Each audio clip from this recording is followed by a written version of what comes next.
Christmas, Christmas time is here. Time for joy and time for cheer. We can hardly stand to wait. Please, Christmas, don't be late. Happy birthday, Christopher Mace.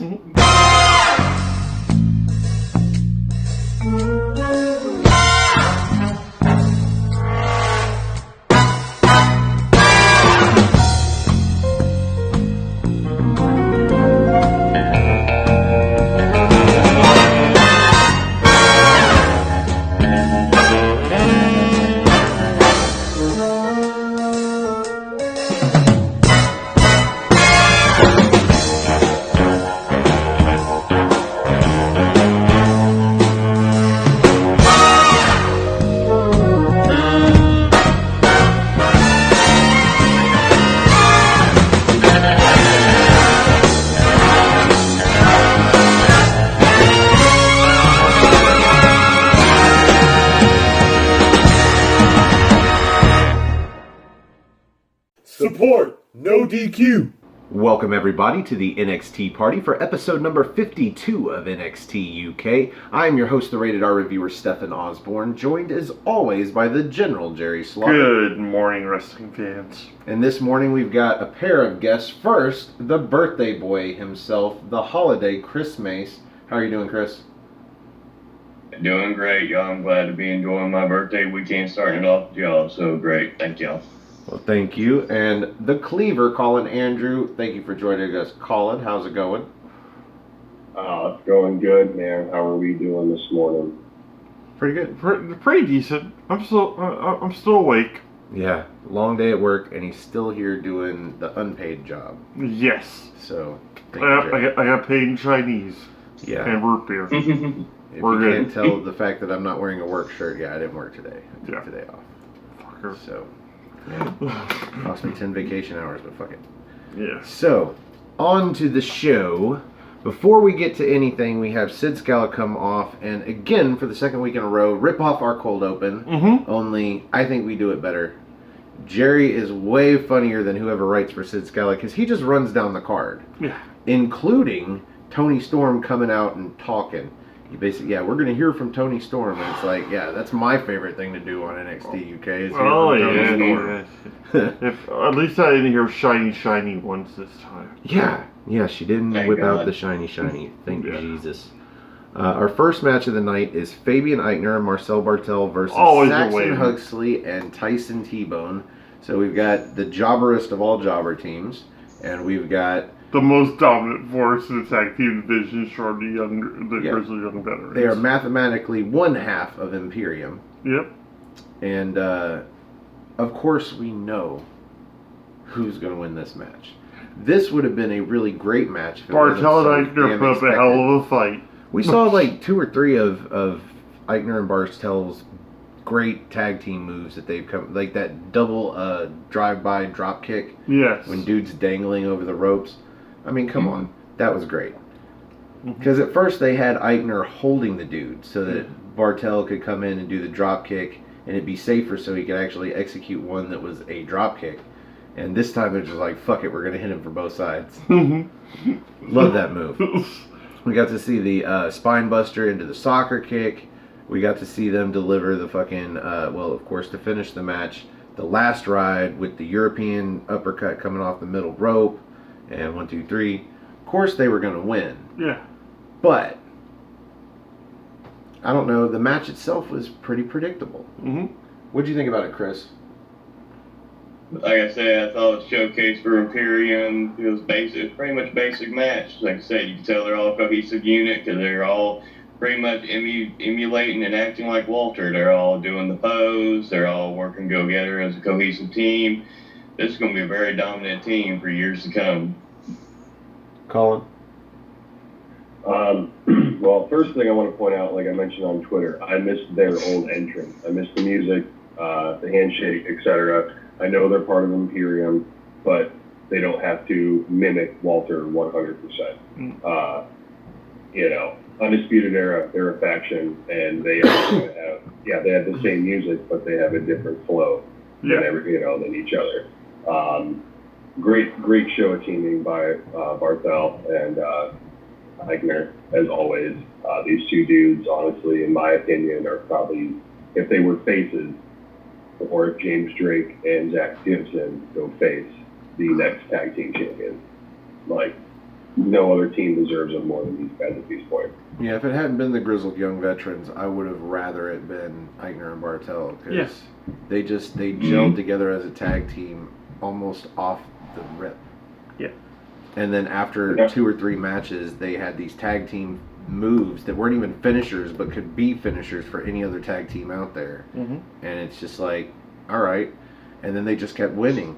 And then right when they hit their peak, like, they started losing, and it's like, fuck. Yeah.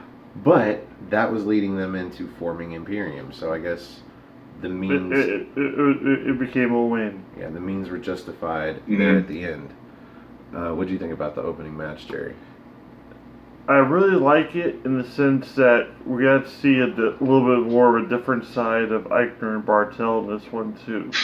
Because, granted, a lot of their matches beforehand, yeah, they use some heel tactics here and there, but they're taking even more liberties now. Because they feel that much stronger with the presence of Alexander Wolf and Walter lurking around backstage as well. Are you talking about the spot where Eichner gets the blind tag and then sneaks all the way around the ring and pulls T-Bone off of the apron? That, the vicious assaults from Barthel, like, in the corner with the chokes and the punches and whatnot, and then pretty much, I know it's not an illegal move, but the throat thrust thing he's gotten is just so damn good at.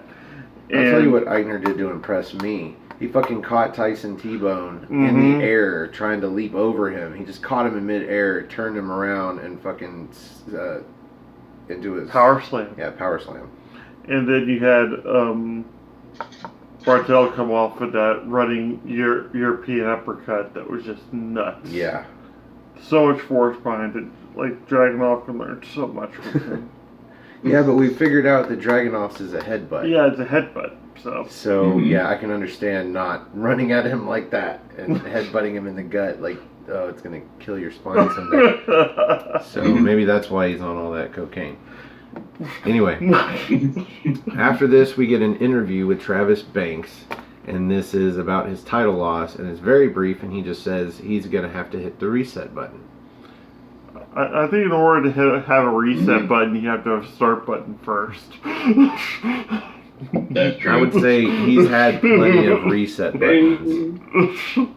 For the first several months, every time he attempted to get in the ring, he'd get injured. Like, he was very injury prone. Yeah, reset your knee there, Chief. Yeah, every time.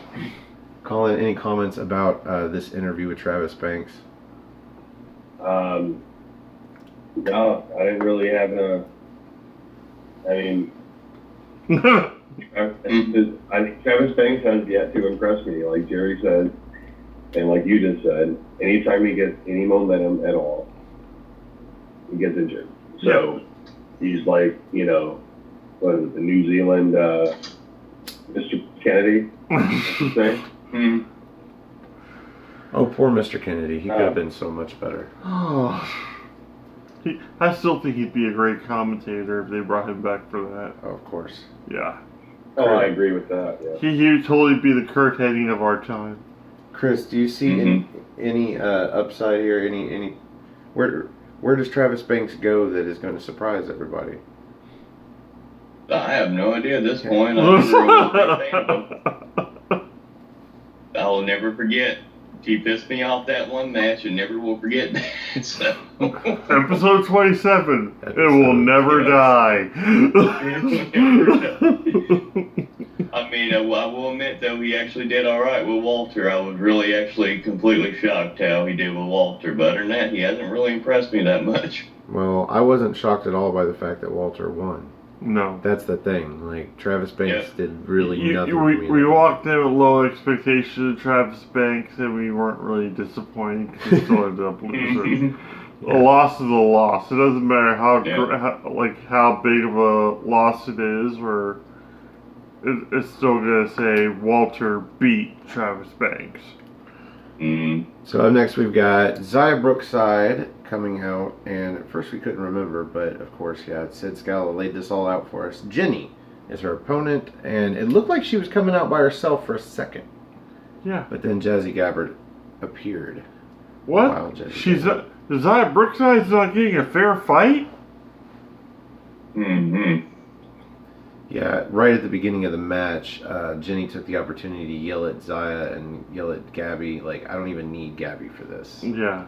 Which, to me, kind of sucks a little bit, because she's suggesting with anybody else she might need help to win. I like that you call her Gabby now. It's almost like she's your girlfriend.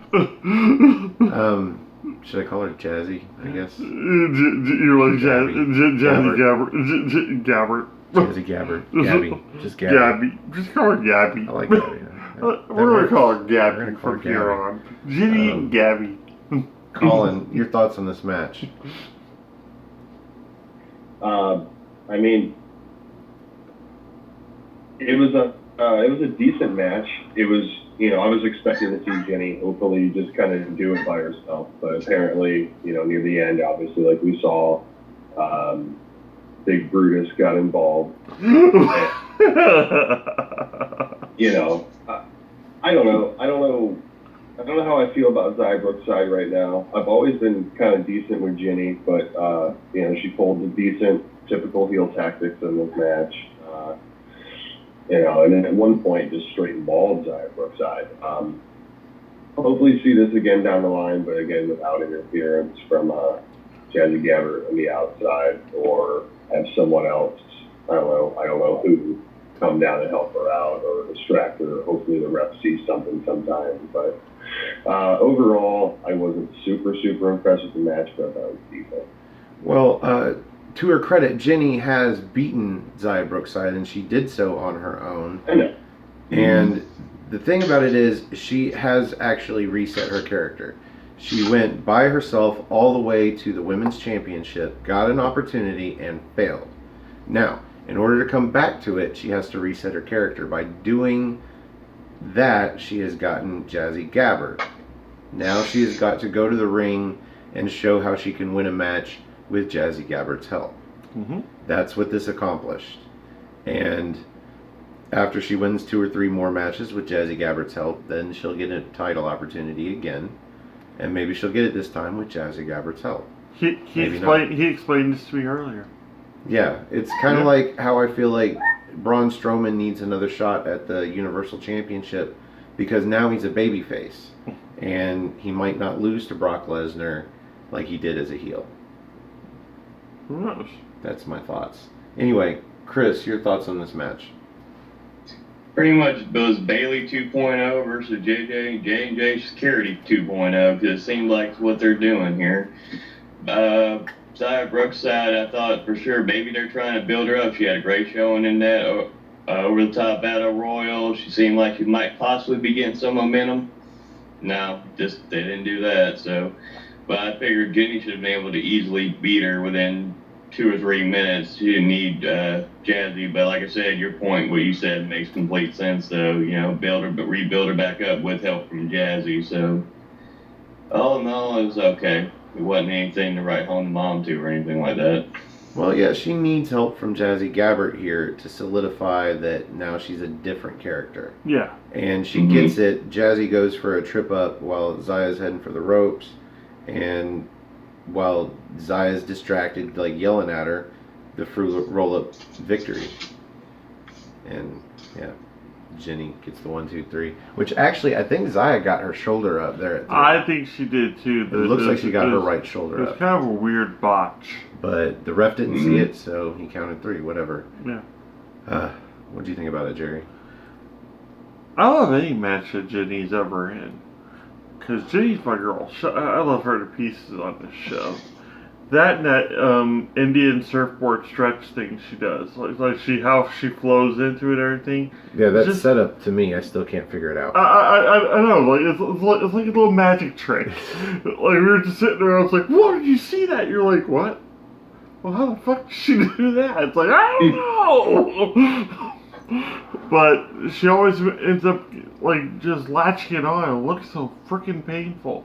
The only thing we didn't see this time was that, one of those abdominal stretches where she's like clawing at the same time. Those are pretty cool So too. they're saved for the special moments. Oh yeah, Special matches.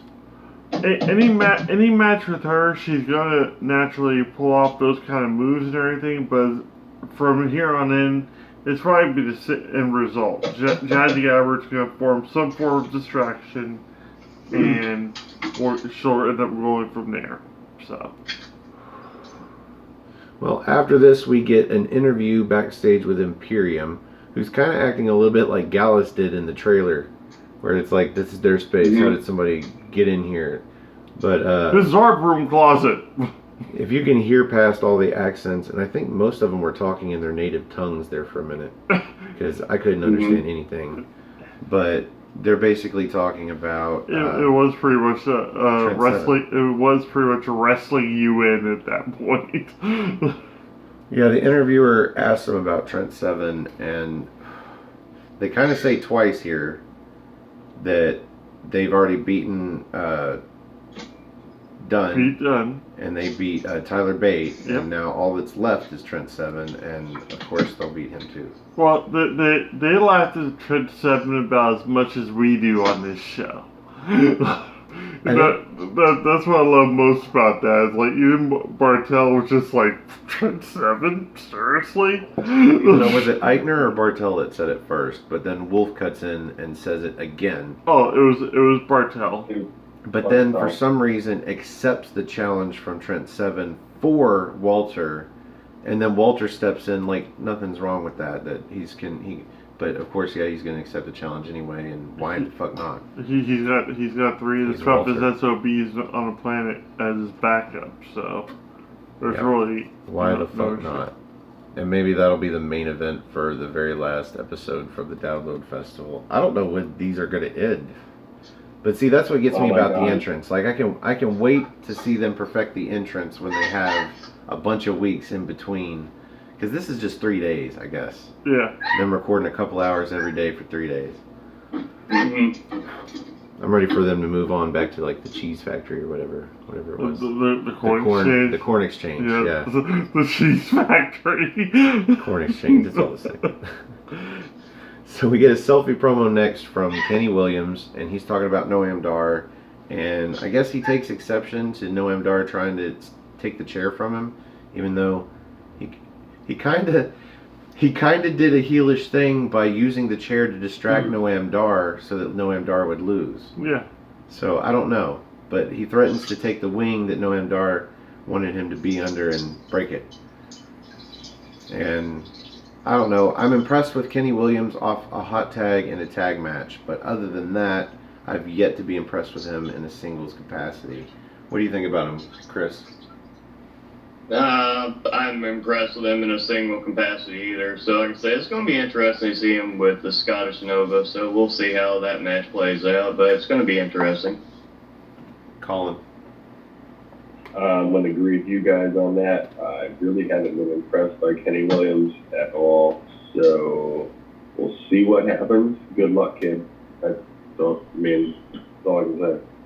Jerry, you think this is where Noam Dar puts over Kenny Williams to try and give him a little bit of momentum? I'm actually kind of hoping so, because otherwise he might as well have a shirt that says Kenny Williams.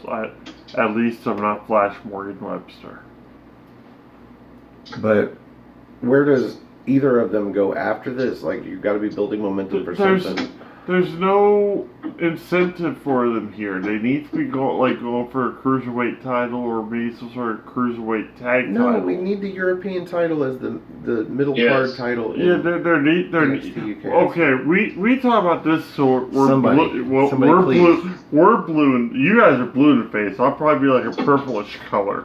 But we'll be talking about this for quite some time.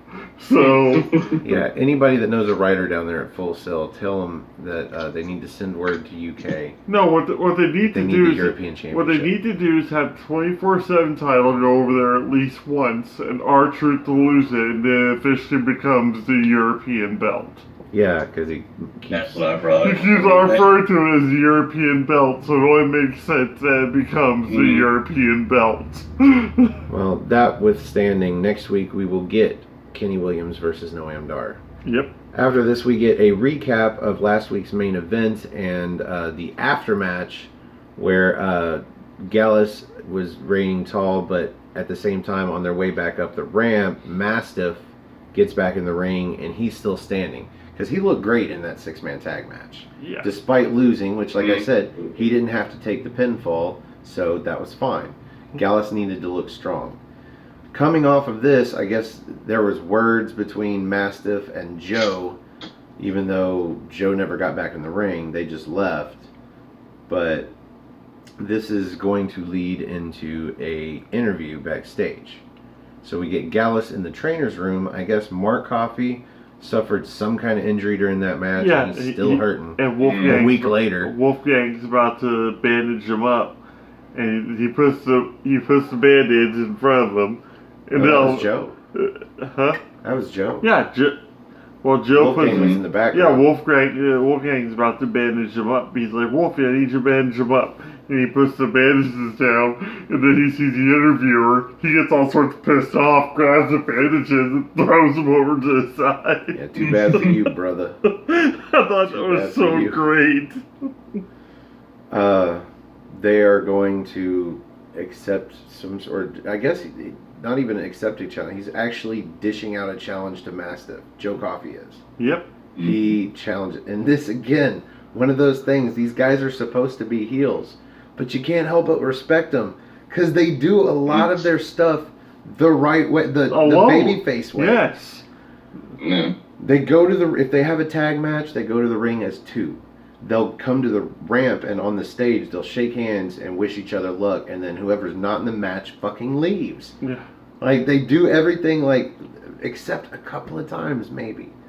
No, even if there ever was a beatdown, it was post-match. They waited till after the bell. And in the case of Mike Hitchman, he asked for that shit. He attacked them. Yeah. Now, when they beat down Primate, that was a little bit, but at the same time, hey, your partner just attacked us, motherfucker. Yeah. And the second you get a chance, you're going to attack us too, so we're going to go ahead and attack first. Just make that clear, if that's alright with you. However, somewhere between their accent, I gather that they are challenging, or Joe is challenging Mastiff, and we're probably going to see that match. And I'm actually a little bit looking forward to that. Colin. Mm-hmm. Joe versus Mastiff. How do you see this going down? Oh, God, shut up and take my money. I mean, it's going to be a great match. And for some reason, I see Dave Mastiff going over. Yeah. Because I feel, as a singles competitor, he needs it more than Joe with faction. You know what I mean? Yeah. There's other ways that they can get involved with different things. But, I'm really looking forward to seeing this match. And, hey, we might even see it at the next NXT TakeOver. I'm hoping that somewhere along the way, Mastiff gets propelled to Walter. And we get to see Mastiff versus Walter for the NXT UK Championship. Or the WWE UK Championship, whatever. But, I'm thinking Tyler Bates didn't come back before then. That's probably what they're going to have. Mastiff is damn near undefeated. Yeah. In singles capacity, he is undefeated. Uh-huh. And how is this guy? He's a babyface too. Walter's a heel. This makes why? Why is he not taking on Walter? To disappoint you, Stefan. So, Chris, I guess the question goes to you. Where does Gallus go if Joe Coffey loses to Mastiff at this point? Hopefully a feud with Imperium, or they try to go after the tag titles, or they got to do something, because like you said, they are heels, yes, but they do things that babyfaces would do. They shake each other's hand, they go to back, they just straight up in your face, they make challenges to people. They are heels, yes, but they do a lot of stuff that babyface would do, so I wouldn't be opposed to them trying to go after the tag titles. Something's brewing Colin over here. So, all right. So, if we do get this Mastiff versus Walter thing, and you know the old saying, you can't beat them, join them. Yeah. Could you see maybe if Imperium got involved, and next thing you know, this is how you turn Gallus and have Gallus come down to help out Mastiff because he earned. Wow. That's a good idea. Yeah. I was actually thinking, Gallus would probably just be going against, Alexander Wolf, Marcel Bartel, and Fabian Eichner. So either way, that would work out beautifully. Oh man, that'd be a hell of an 8-man tag. I hope somebody's watching. Yeah, no kidding. That'd be hell of a War Games. We'll keep pitching that idea. Dude, I'm already there. I'm still hoping for I'm catching a flight. Free, I don't have a passport. I'm still hoping for Imperium versus Undisputed Era for War Games. I think that's where the money's at. So, action warfare, brand warfare. After this, we get the aforementioned Toni Storm in-ring promo, and she's talking about Kaylee Ray and how they used to be friends. And she first kind of came into the United Kingdom and got with Kaylee Ray because Kaylee Ray took her under her wing, and she's already put Jerry to sleep. So this interview is saved sort of by Kaylee Ray, who comes out. Of course, she's going to come out. She's going to talk some smack, and I could kind of understand her for the most part. Are you still asleep, Jerry? Even with Kaylee Ray, I thought we liked Kaylee Ray. Oh yeah, Kaylee Ray's awesome. Chris, what did you think about Toni Storm and then Kaylee Ray here? I want Kaylee Ray to go down there and beat her ass and take that title already. I'm tired of Toni Storm being champion. Well, at she least we can threatens get to the do just that. shiny bull crap. Don't like Toni Storm. But I mean, it was okay promo. They set up the match for Takeover, so we'll see how the build goes before we get to the match. But I hope by the time that Takeover comes, we got Kaylee Ray winning the NXT UK Women's title. Could be. Colin? I am looking forward to this feud. I'm not a huge Toni Storm fan, as we all know. But Kaylee Ray, I'm a fan of hers. I'm looking forward to see more. And after NXT TakeOver, I'm hoping to see a new women's champion because Toni Storm's a 2-time champ, right? Yeah. One time. No, one time. One time, just once. It just seems like forever. Yeah. It's just been a while, and she hasn't really done anything to impress me as champion. So, get the belt off her. Let's get something new, something fresh. Kaylee Ray. Go from there. So Kaylee Ray comes out and threatens to use her opportunity now, which seems to me like a Money in the Bank. Just give her a briefcase. Just give her a fucking briefcase. Whatever. Satchel, purse, she whatever. threatens to use it now, but she's like, no, she's going to wait, and she's not going to use it next week. She's going to use it at, let me get this right, NXT UK TakeOver Cardiff. Why is her in Blackpool? For some reason. But that doesn't stop her from talking a little bit of smack. I mean, she's just there to try and hype a match that we're not going to see for a month. Cool. She really didn't save Toni Storm here, though. No. I saw Toni Storm trying a little bit, but it's too late. Basically, at this point, and this will be brought up to Stefan while we're watching, is the fact that Rhea Ripley's pretty much out of the title hunt right now, so she needs to head to America and challenge Baszler already and make all our dreams come true. So, coming off of this, we get sort of an interview with Sid Scala, so we see him again tonight. And I guess he's talking about the women, and then this leads into his decision to make another first ever match. Of course, for NXT UK, there is going to be a lot of first ever matches. In this case, he's pumped about this one, though. It's a 6-woman tag match. It's a very basic, like especially on SmackDown with Teddy Long in charge. It's a very basic match. Very basic match, but they want to brag that this is the first ever women's 6-man tag match. And, well, 6-woman tag match. Semantics. It's not that big of an announcement. But anyway, he's going to put Toni Storm and Kaylee Ray on opposite sides here. So with Kaylee Ray, she's going to have Jinny and Jazzy Gabbert. And I'm like, fucking Jazzy Gabbert, she's going to be the last person on that team tagged in. She's going to clean house, probably. And with Toni Storm, we're going to have Xia Brookside. And I'm like, oh, well, there's a jobber for you so far. But she gets Piper Niven, too. Piper Niven actually called that she was going to like interfere on behalf of Xia Brookside at the end of that match earlier that evening. So it's kind of weird that he ended up bringing her into the fold for that match towards the end there. I thought that was pretty great. Well, for Piper Niven, other than getting eliminated by Rhea Ripley via the hair pull, I think, off of the apron in the 10-woman over-the-top rope battle royal, she is undefeated. Yeah. So I believe that's a good person to have on your team, is the chick that hasn't been defeated. Mm-hmm. But as we've seen, Mastiff got a loss in the 6-man tag match. Yeah. So these things can happen. Anyway, that's going to be next week. Yeah. So awesome. So pretty big week next week because we've already got our matches already lined up for it. Looks like we're getting 4 of them. Chris, who you got in this first ever 6-woman tag match in NXT UK? Ray and then J&J Security too. Nice.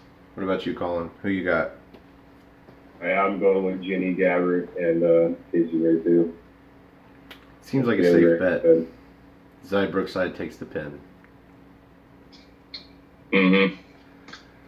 And maybe Kaylee Ray gets the pinfall, so she gets a little bit of more momentum heading toward Cardiff, and you save Toni Storm from taking the pinfall, so she doesn't lose any momentum heading toward Cardiff. Anyway, that gets all of the rest of that out of the way, and we are on to the main event. And tonight, for me, the main event, despite my anxiety going in, actually turned the show around for me. Well, basically, we had already, like, my shock from last week was the fact that they're like, this. I was like, this is going to be the main event? This seems like a match you'd probably kind of open the show. And they're going to main event with this? Alright, that's going to be something special. And they didn't disappoint. And the longer we're at the Download Festival, every week that we come back to that tent, I'm like, this main event could be the last thing that these folks see. Where is that main event? Yeah. This didn't feel like that main event going in, but at the end of it, I was like, I could see them leaving it off at this. I definitely could see them leaving off at this. I think if anything, chances are next week's show is going to be the last one at the Download Festival. I don't know. Based off the matches we've been told so far, I can't find. It's going to be Trent Seven versus Walter in the main event. Okay. Mm-hmm. All right. Yeah. Sold. So let's go with Colin first. What did you think about the main event, Colin? I wasn't looking forward going into it at all, really, but it was a really good match. They pulled off a few cool moves that really caught my attention, like really near the end, honestly, for me, when Andrews goes for, what was it, a moonsault, and catches him on the mat, like in a headlock, and then picks him up and just, whirls him around. The cravat. He pulled it off. They pulled it off a lot better than I anticipated. And it had a decent amount of time, too. This match had about almost 13 minutes to it. Mm-hmm. So, which was good for a Cassius Ohno Mark Andrews main event. You know what I mean? So,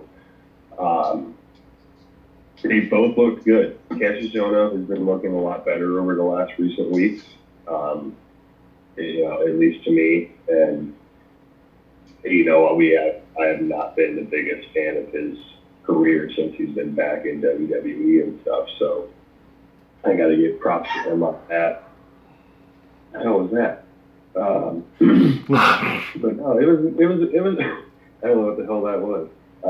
It was a good match though. Definitely turned the momentum of the night around though. It was pretty calm through the whole show. Yeah, I believe when we first started doing these shows, especially What's NXT, and we were viewing Cassius Ohno matches, we wouldn't have never expected this caliber of match out of him. No. And I think him going to NXT UK has reignited his fire. Yes, it has. He looks like he's getting in better shape. He can pull off a 10-plus minute match now, whereas when we first started doing these reviews, 5 was about his limit. Yeah. So the only 10 was probably about the inch hoagie he'd probably have before he came out to the ring. there was a lot of slow parts in this match, but most of it was him working over the neck. And that came into play at the end. Like, it was a story of, especially from the point where he dropped Mandrew's neck first across the bolt. Like, he uncovered the bolt that holds the turnbuckle on and dropped him neck first over it.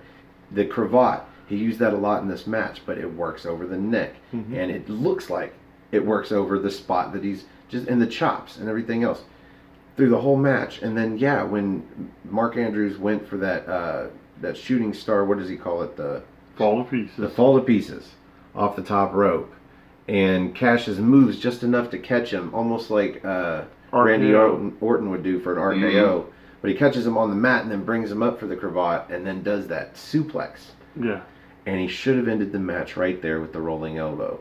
But instead, he just wanted to inflict more damage, and he does a rolling big boot. Yep.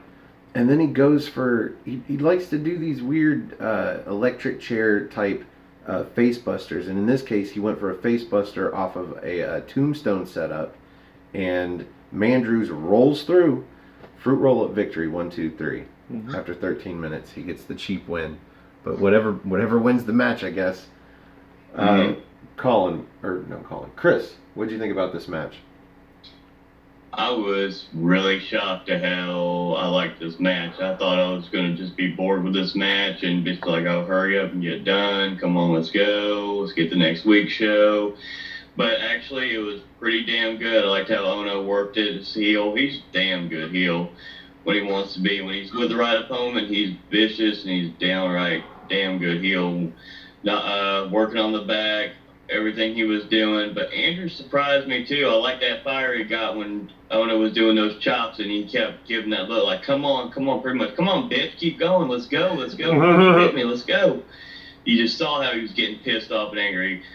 One thing, I want to see him win a match with that Sundog Millionaire. I would like to see him win at least one match with that one time. General rule Instead number of that 1. being a setup move. Yeah. But, I was really surprised Andrews won, but, that was one of those things I said, I thought Ono was going to win, but he didn't. So it was actually a nice surprise, actually, that Andrews won. It was a nice sequence, too, because he went for that tornado DDT, and Cassius Ono powered into the reversal and reversed it into the worst move to put on Mark Andrews, the vertical suplex. Again, general rule number 1. Do not try to vertical suplex Mark Andrews, because he will turn it into a stunner some fucking how. Yes. And that's what happened. But yeah, he gets the fruit roll-up win. Jerry, main event, your thoughts? Okay, so in this match, we saw a lot of what we usually see out of Cassius Ohno matches. A lot of submission style stuff, a lot of the European style, if you will. And there's that one point where, he had him picked up like he was going to power slam him, but ended up, and it looked like he was going to run into the turnbuckle, but he was being all lazy about it. I'm like, okay, this looks really weak. And all of a sudden I saw him grab the covering off that bar, put his throat against it. I'm like, oh, this is brilliant. Yeah. But even then, what really sold me on this match was not how he was doing his moves, but how he was taking Mandrews. He actually took the, I guess you'd call it a Dragon Rana that Mandrews did to the outside of the ring. Like, he pretty much took a Hurricane Rana to the outside of the ring. Yeah, Mandrews does a leap over the top rope, front flip into the Hurricane Rana, and then, on the outside. Then he nails him with the reverse Hurricane Rana on the inside. Which right after he did the outside Hurricane Rana, he throws him back in, he climbs to the top rope and does a Hurricane Rana off the top rope. Yeah. And the fact that Cassius Ohno is just taking these like champs. And the reverse Hurricane Rana, good God, he just landed right on his head, but he continued the match like it was nothing. And kudos to him for this. He's showing more and more what made him Chris Hero back in the day versus the man who eats nothing but heroes day after day. So the match itself, it was almost a clinic for me. It felt beautifully crafted. There were very few botches, if any, in this match. It was well paced, well timed. It was a fantastic main event for the show. I think the strength of this match was it put over both guys because it made Cassius Ohno look like he could have won that match at any point. Yeah. Instead of throwing the rolling elbow, he threw a move that is not a finishing move, and you know what? He could have gotten the pinfall off of that. He should have gone for the pinfall after that, yes. But in the end, Mark Andrews was able to just wait for the right moment to kind of outsmart or outmaneuver Cassius Ohno and get the roll-up. And get the fruit roll-up for the cheap victory, but whatever. It was a much better match than I was anticipating. Yeah. That's my big note. But that brings us to the end of the main event, and here on the NXT party, we like to rate the main event using good old-fashioned NXT. So, the birthday boy gets to go first. 37! Mr. Holiday, where do you rate this main event out of 5 spots of NXT?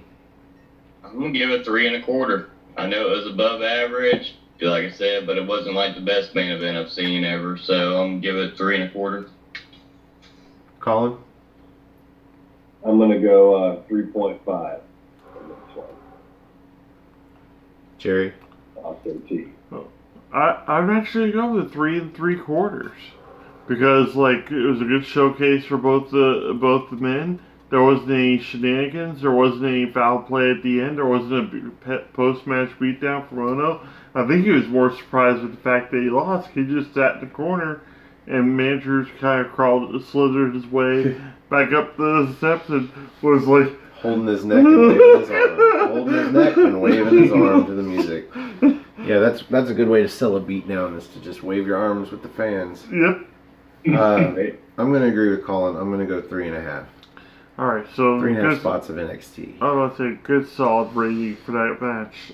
So. Yeah, like I said, way better than I expected. So that's always a plus. And it had a story from beginning to end with the neck. Mm-hmm. And it was done so very well. He used neck chops and neck spots just when he needed to. And like I said, it looked like Cassius Ohno should have won the match. He was just too preoccupied with proving a point, and Mandrews capitalized and rolled him up.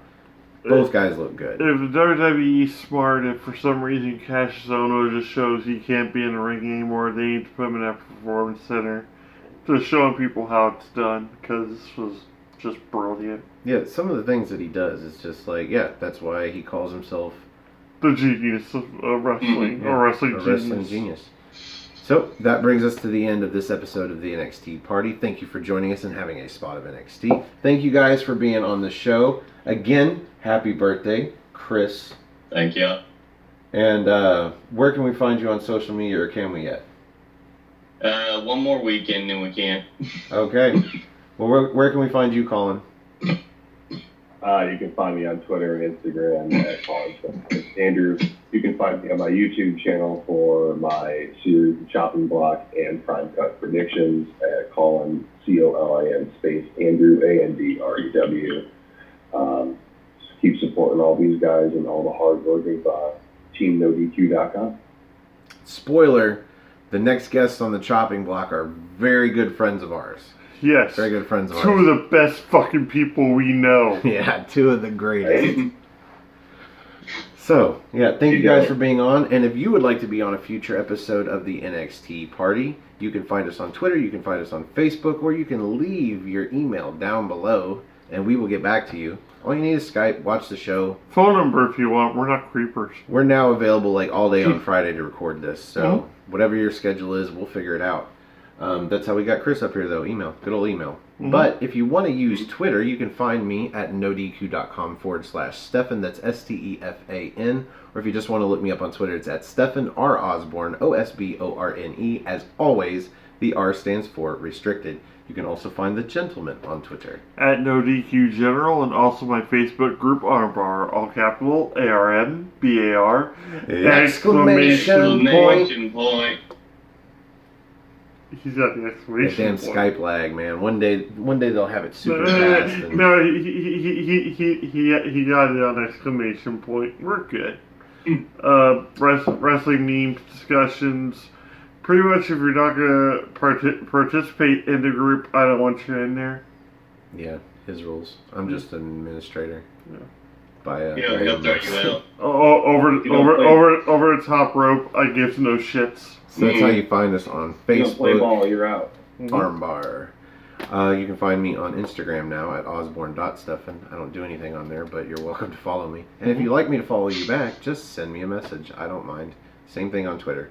If you like our video, please click the like button that's underneath me over here. And if you like all of our videos, do yourself a favor and click the subscribe button that's over there underneath Jerry. Somewhere. Normally he points, but... That's right. I stopped paying him, so... Yeah. Yeah, he doesn't do manual labor anymore. So, somewhere in between there is no a share indenture button. servitude over here. No. Share us with your friends if they like wrestling. We are on our way to 100 subscribers on our channel, Aftermatch Wrestling. That's all one word, AFTERMATCH, Aftermatch Wrestling. And at 100 subscribers, we're going to start doing our What's NXT show. That's our NXT review weekly, live on NoDQ's channel. So subscribe to that. At 1,000 subscribers, that's when we can go live on our channel, and we will start doing both of these motherfuckers live. Yeah. At 1,000 subscribers, shit. Might as owe well. it to you. Yes. But we are at 90. 10 more, and we will start going live. So if you are subscribed to NoDQ.com's channel, click that bell icon, and that will let you know on a wee hour in the Thursday morning when you can listen to us live and ask us questions, and we will answer them at the end of the video. Scrambled lightly. Those are my favorite kind of eggs. Support No DQ. So find us in Toronto next month. That is August 10th and 11th. We will be at NXT TakeOver Toronto 2. We will also be at SummerSlam. And we will also be at the No DQ meetup before SummerSlam. It will be lunch, I think somewhere around 11 a.m. And I'm not even usually awake at 11 a.m. I was about to say, approach us then just for our autographs. So, That'd be yeah, really neat. We'll be there, but don't try and feed us. Oh, you try and feed me all you want. put random pills there. I don't give a shit. It's a free meal. Go to nodq.com/Toronto for details on the meetup. And I believe that's all the plugs. So, for the holiday Chris Mace, everybody wish him a happy birthday down in the comments. I'm sure that would put a smile on his face. For the Cleaver, Colin Andrew. For the General, Jerry Slaughter. I'm the Wizard of No DQ, Stefan Osborne. Thank you for having a spot of NXT with us, and we will see you in NXT time. Have a good day, y'all.